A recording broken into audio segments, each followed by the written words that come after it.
మాంత్రికురాలి kerchief ఈ అమ్మాయి నోట్లోకి వెళ్ళిపోతూ ఉంటుంది. అప్పుడు ఈమె మెల్లగా ఆ కర్చీఫ్ పట్టుకుని తన నోట్లో నుండి బయటకు లాగుతుంది.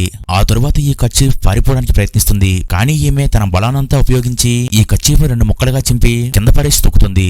ఇంతలో ఈమెకు శ్మశానంలో నుండి ఏడుపులు వినపడతాయి.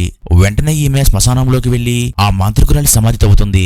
అలాగే శవపేటికి తెరిచేసరికి మాంత్రికురాలి శవం కుళ్ళిపోయి ఉంటుంది. వెంటనే ఈమె మాంత్రికురాలి చేతిలో కర్చీఫ్ పెట్టి ఆమెకు మళ్లీ పునర్జన్మ ఉండకూడదని మంత్రాలు చదువుతూ ఉంటుంది. ఇంతలో ఆ మాంత్రికురాలి శవం ఒక్కసారిగా పైకి లేస్తుంది. అలాగే ఈమె జుట్టును పట్టుకుని లాగేస్తూ ఉంటుంది. కానీ ఈమె ఎలాగోలా విడిపించుకుని గడ్డపారతో ఈ మాంత్రికురాలి శవాన్ని పొడుస్తుంది.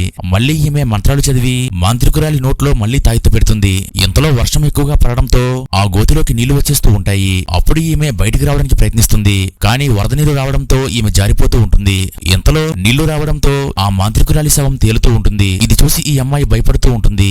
సరిగ్గా అప్పుడే ఈ సమాధిపై ఉన్న శిలువ వచ్చి ఈ అమ్మాయి తలపై పడేసరికి ఈమె స్పృహ కోల్పోతుంది. కానీ కొద్దిసేపటికి ఈ అమ్మాయి స్పృహ వచ్చి ఎలాగోలా తప్పించుకుని బయటపడుతుంది. తర్వాత ఏమైందో తెలియాలంటే వీడియో లైక్ చేసి నెక్స్ట్ బటన్ కామెంట్ చేయండి.